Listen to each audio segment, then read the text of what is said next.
வக்ரதுண்ட மகாகாய சூரியகோடி சமப்பிரப அவிக்னம் குருமே தேவ சர்வகாரியேஷு சர்வதா. தென்னாட்டுடைய சிவனே போற்றி, என் நாட்டவர்க்கும் இறைவா போற்றி. நண்பர்களே, இந்த புத்தம் புதிய காணொலியில் உங்கள் அத்துணை பேரையும் வரவேற்பதில் மிக்க மகிழ்ச்சி கொள்கிறேன். இன்னைக்கு நம்ம மேஷராசியை பற்றி பார்க்க போகிறோம். மேஷராசி காலபுருஷ தத்துவத்துக்கு முதன்மையான ஒரு ராசி. மேஷம் அப்படின்னாலே சூரியன் உச்சம் பெறக்கூடிய இடம்.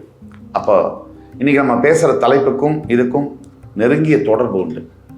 சூரியன் ஒரு ஜாதகத்தில் எந்தெந்த இடத்துல இருக்கக்கூடாது, சூரியன் முதல் 6 வீடுகளில் இருந்தால் என்னென்ன பலன்? ஏன்னா அந்த முதல் 6 வீடுகள் தான் ஒரு மனிதனுடைய வாழ்க்கையையும் வாழ்க்கை சார்ந்த விஷயங்களையும் தீர்மானிக்கக்கூடியது. அப்போ இந்த சூரியனுடைய இருப்பு என்பது ஒரு மனுஷனுடைய வாழ்க்கையை எப்படி மாற்றுது? ஏன்னா சூரியன் ஏன் அவ்வளோ முக்கியம் அப்படின்னு கேட்டோம்னா, சூரியன் தான் ஆத்மகாரகன். நம்ம உயிருடைய ரூபம் ஸ்வரூபம் சூரியன் தான். ஒரு மனிதன் இறந்த பிறகு அவனுடைய உடம்புலேருந்து முதல்ல சூடு தான் வெளியேறுது, சில்லுன்னு ஆயிடுது உடம்பு. இந்த பஞ்சபூதங்களில் முதலாக வெளியேறக்கூடியது சூடு. அப்போ சூரியனுக்கு அவ்வளவு முக்கியத்துவம் உண்டு. சூரியன் உதிக்கலைன்னு சொன்னால் உலகத்தில் உயிர் என்பது பிறக்க முடியாது. ஜனனம் அதற்கு காரணமான ஆத்மகாரகன் சூரியன். அப்பேற்பட்ட சூரியன் எந்த 3 இடங்களில் இருந்தால் நம்முடைய வாழ்க்கைக்கும் நமக்கும் மிகப்பெரிய அளவில் சவால்களை தரப்போகிறது அப்படிங்கிறத பற்றி பார்த்துட்டு, முதல் 6 வீடுகள் மேஷராசியிலிருந்து முதல் 6 வீடுகளில் இருந்தால் என்னென்ன பலன்கள் அதையும் பார்ப்போம். சூரியன் நம்முடைய வாழ்க்கையை முக்கியமான பங்கு வகிப்பது ஏன் அப்படின்னா, சூரியன் தான் நவ கிரகங்களின் ராஜா. அவரை சுற்றி தான் அனைத்து கிரகங்களும் சுழலுகின்றன. சூரியன் ஆத்மகாரகன் மட்டுமல்ல, நம் தந்தையை குறிக்கக்கூடியவர். நம் உயிருடைய வேர் என்பது தந்தையின் விந்துவில் இருந்து வந்தது. அந்த தந்தை தான் நம் உயிரை கொடுப்பவர், தாயின் மூலியமாக கொடுப்பவர். அப்பேற்பட்ட தந்தை எல்லாருடைய மனிதருடைய வாழ்க்கையிலும் அப்பா சரியா இருந்தா ஓரளவுக்கு வாழ்க்கை நல்லபடியாகவே இருக்கு. அப்பா சரியில்லாத நபர்களுடைய குழந்தைகளுடைய வாழ்க்கை நம்ம தான் பார்க்கிறோம், சமுதாயத்தில் பார்க்கிறோம். எவ்வளவு துன்பங்களுக்கு ஆளாகின்றனர். அதனால தந்தை எவ்வளவு முக்கியம், சூரியன் அவ்வளவு முக்கியம். ஆக இந்த சூரிய கிரகம் துலாம் ராசியில் அமரும் பொழுது உங்களுடைய மேஷராசி அன்பர்களுக்கு 7ஆம் இடம் என்று சொல்லக்கூடிய துலாத்தில் சூரியன் அமரும் போது சூரியன் நீச்சம் பெறுவார். இதனாலேயே என்னமோ சூரியன் நீச்சம் பெற்ற 95% மேஷராசி அன்பர்களை நீங்க பாருங்க. எய்தர் சிறு வயதிலேயே, படிக்கும் காலத்திலேயே, பிள்ளை பருவத்திலேயே கூட சில பேருக்கு அப்பாவை பிரிந்து இருக்கக்கூடிய சூழ்நிலைகள் ஏற்படும். அப்பா பையன் பாசம் இருக்கும், பிசிக்கலா அப்பா கூடவே தொடர்ந்து தினசரி வாழ்க்கையை நடத்த முடியாது. ஒரு வெகு சிலருக்கு தந்தை சிறு வயதிலேயே தந்தையை இழக்கக்கூடிய சூழ்நிலைகளும் பார்க்கிறோம். மேஷராசி அன்பர்களுக்கு பிறப்பு ஜாதகத்தில் சூரியன் நீச்சம் பெற்று துலாம் ராசியில் இருக்கும் பொழுது இந்த மாதிரியான வாய்ப்புகள் அதிகம். ஒரு 15 வயசுக்கு மேலேயே அப்பாவை பிரிந்து எங்கேயோ ஒரு இடத்துல போய் காலேஜ் படிக்கக்கூடியது, எங்கேயோ ஒரு இடத்துல பள்ளிக்கூடம் படிக்க வேண்டியது, இல்லை அப்பா தொழிலுக்காக அவர் வெளியூர்ல இருக்கிறது, இது மாதிரியான நிலைகளை பார்க்கணும். ரொம்ப சில பேருக்கு தந்தையாரை இழக்கக்கூடிய சூழ்நிலையும் பார்க்கணும். மேஷராசியிலிருந்து பிறப்பு ஜாதகத்துல துலாத்தில் சூரியன் இருக்கும்போது சிறு வயதிலேயே சிங்கிள் பேரண்ட் அப்ரிங்கிங் அப்படின்னு சொல்றோம். அம்மாவினால் வளர்க்கப்படக்கூடிய குழந்தைகளாக கூட இருக்கும். அடுத்தபடியாக மேஷராசிக்காரர்களுக்கு 8ஆம் இடம் என்று சொல்லக்கூடிய விருச்சிகத்தில் சூரியன் இருந்தால் பிறப்பு ஜாதகத்தில் இது இன்னுமே கொஞ்சம் சவாலான ஒரு விஷயம். இந்த மாதிரி சமயங்கள்ல பூர்வீக சொத்து அல்லது தந்தையார் மூலியமாக வரக்கூடிய சொத்து அதை இழக்க நேரிடும். அது மட்டும் இல்லாம தந்தையாருடன் இணக்கமான சூழ்நிலையே இருக்காது. எப்பா பாரு அப்பாவும் பையனும் ஒரு வீட்டில் அடிச்சிட்டு இருக்காங்கன்னா அவர் மேஷராசி, அவருடைய ஜாதகத்துல விருச்சிகத்தில் சூரியன்.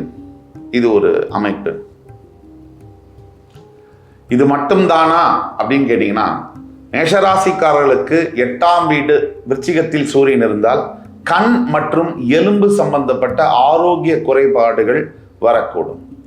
இதெல்லாம் சேர்ந்து ஒருவருடைய வாழ்க்கையில சூரியன் மேஷராசிக்காரர்களுக்கு 8இல் இருக்கும் பொழுது எந்தெந்த மாதிரியான பிரச்சனைகளை தருவார் அப்படிங்கிறது தான் பார்த்துட்டு வரும். இதையெல்லாம் தாண்டி 6ஆம் வீட்டில் மேஷராசிக்காரர்களுக்கு சூரியன் கன்னிராசியில் இருந்தால் எதிரிகள்னால தொல்லை வரும். அப்பாவே கூட எதிரியா மாறிடுவார். தந்தைக்கும் மகனுக்குமே ஜென்ம விரோதியாக பாவிக்கக்கூடிய நிலைமைகள் வரும். தவிர உஷ்ணம் சம்பந்தப்பட்ட நோய்கள் வரும். அதாவது உடம்புல இந்த கேஸ்ட்ரைட்டிஸ், அசிடிட்டி, அல்சர் சம்பந்தப்பட்ட நோய்களும் வரலாம். மேஷராசிக்காரர்களுக்கு 6 கன்னிராசியில் சூரியன் இருந்தால் இந்த மாதிரியான சூழ்நிலைகள் ஏற்படுகின்றது. இப்போ சூரியன் முதல் வீடு மேஷராசியிலேயே இருக்கார் அப்படின்னா உங்க பிறப்பு ஜாதகத்துல மிகப்பெரிய ஆளுமைத்தன்மை, அதிகார பதவிகளில் நீங்க உட்கார்ந்து அலங்கரிக்கக்கூடிய நிலைமைகள் ஏற்படும். பெரிய விஷயங்களை நிர்வாகம் பண்ணக்கூடிய திறமை உங்களுக்கு வரும். இது சூரியன் உங்கள் ராசியின் முதல் வீடான மேஷ ராசியில் இருக்கும் பொழுது. மேஷராசிக்காரர்களுக்கு சூரியன் 2ஆம் வீடு என்று சொல்லக்கூடிய ரிஷப ராசியில் இருக்கும் பொழுது அதிகமாக நீங்க செலவு பண்ணுவீங்க. தவிர பேச்சு திறமை பிரகாசமா இருக்கும். அநியாயமா பேசுவீங்க. வானத்தை பிளந்து வைகுண்டத்தை காட்டுவேன் அப்படின்னு பேசுவீங்க. தவிர உங்களுக்கு வாய், கண், தொண்டை போன்ற விஷயங்கள்ல சில ஆரோக்கிய குறைபாடுகள் வரக்கூடும். ஆனாலும் ஒட்டுமொத்தமா உங்களுடைய அறிவுத்திறனாலும் பேச்சு திறமையாலும் உங்கள் வாழ்க்கை நீங்க பிரகாசமா வாழக்கூடிய தன்மை இருக்கும். மற்றவங்களை ஈஸியா கவரக்கூடிய தன்மையும் இருக்கும். எதிர்பாலினத்தர, அதாவது ஆணாக மேஷராசி என்பவர்கள் இருந்தால் பெண்களை அட்ராக்ட் பண்ணக்கூடிய அமைப்பு இருக்கும். பெண்ணாக மேஷராசி என்பவர்கள் இருந்தால் ஆண்களை அட்ராக்ட் பண்ணக்கூடிய அமைப்புகள் இருக்கும். சூரியன் மேஷராசியிலிருந்து 3ஆம் வீடு என்று சொல்லக்கூடிய மிதுனத்தில் இருந்தால் தொலைத்தொடர்பு, ஐடி சம்பந்தப்பட்ட வேலைகளில் கொடிகட்டி பறக்கக்கூடிய அமைப்புகள் நடக்கும். நண்பர்களினால் உபாயம், உதவிகள் கிடைக்கும். அதே மாதிரி வீட்டில் இருக்கக்கூடிய பெரியவர்களுடைய ஆசீர்வாதம் முழுமையாக கிடைக்கும். நீங்கள் நினைத்தால், முயற்சித்தால் நினைத்தது பலிக்கும். இந்த யோகம் மேஷராசியில் பிறந்து 3ஆம் வீடு என்று சொல்லக்கூடிய மிதுன ராசியில் சூரியன் அமரும் பொழுது உங்களுக்கு ஏற்படும். அடுத்தபடியாக மேஷராசி என்பவர்களுக்கு 4ஆம் வீடு என்று சொல்லக்கூடிய கடகத்தில் சூரியன் இருந்தால் சொல்றோம் நம்ம, இவருக்கு 14 வீடு இருக்குப்பா, இவர் ஊர் முழுக்க சொத்து வச்சிருக்காருப்பா, அந்த அமைப்பு ஏற்படும். நிறைய வீடுகள், அசையா சொத்துக்கள், கார், நல்ல வசதியான வாழ்க்கை, சமுதாயத்தில் அங்கீகாரம், அந்தஸ்து, மரியாதை, கௌரவம் இதெல்லாம் கிடைக்கப் பெறுவீர்கள். மேஷராசி என்பவர்களாக இருந்து 4ஆம் வீடு கடகத்தில் சூரியன் இருக்கும் பொழுது இந்த நிலை உங்களுக்கு வரும். அடுத்தபடியாக மேஷராசி நீங்க பிறந்திருக்கீங்க, உங்களுடைய 5ஆம் வீடு சிம்மத்தில் சூரியன் இருக்கும் பொழுது இது ரொம்ப விசேஷம். தான் சொந்த வீட்டில் ஆட்சி பெறக்கூடிய பூர்வ புண்ணியாதிபதி, பூர்வ புண்ணிய ஸ்தானத்தில் ஆட்சி பெறக்கூடிய அமைப்பு. இந்த அமைப்பில் இருக்கக்கூடிய மேஷராசி அன்பர்களுக்கு தன் பிள்ளைகள் மூலியமாக அவங்க பெற்ற பையனோ பொண்ணோ சீஃப் மினிஸ்டர் ஆயிடுவாங்க. அவங்க பெற்ற மகனோ மகளோ மிகப்பெரிய ஐஏஎஸ் ஆபீசர்ஸா மிளிருவார்கள். தான் பெற்ற மகன் தன்னை விட உயர்வான ஸ்தானத்தில் இருக்கிறதை பார்க்கக்கூடிய பாக்கியம் எத்தனை பெற்றவங்களுக்கு கிடைக்குது. தான் உயிரோடு இருக்கும் பொழுதே தான் பெற்ற பையன் மிகப்பெரிய அளவுல சாதனை செய்யக்கூடிய, அதை பார்க்கக்கூடிய யோகங்கள் எத்தனை குழந்தைகளுக்கு கிடைக்கிறது. அப்படிப்பட்ட பாக்கியங்கள் உங்களுக்கு வரும்.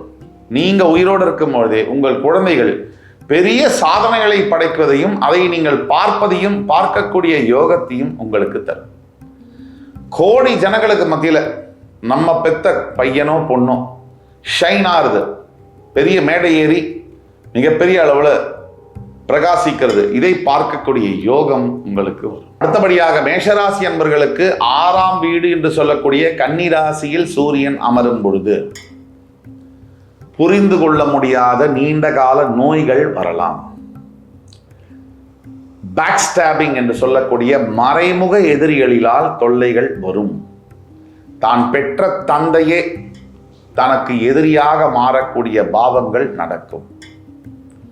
ஒட்டுமொத்த சமுதாயமே நமக்கு எதிரியாக இருக்காங்களோ அப்படின்னு தோணுற மாதிரி வாழ்க்கையில சம்பவங்கள் நடக்கிறது. ஆக 1ஆம் இடத்திலிருந்து 6ஆம் இடம் வரைக்கும் சூரியன் அமர்ந்தால் என்னென்ன பலன்கள்னு பார்த்தோம்.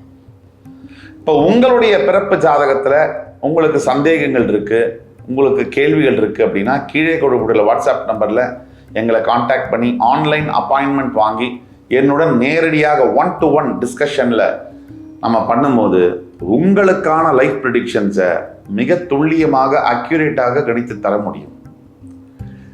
மேஷராசிக்காரர்களுக்கான பரிகாரம் ஒன்றுதான், ஆதித்ய ஹிருதயம். இதை ஒன்று படிக்கணும், இல்லை யூடியூப்ல போட்டு கேட்கணும். இப்படி செய்யும் பொழுது 48 நாள் ஆதித்ய ஹிருதயம் தொடர்ந்து கேட்கும் பொழுது உங்களுடைய வாழ்க்கையில் நீங்கள் எதிர்பார்க்காத நல்ல மாற்றங்கள் நடக்கும்.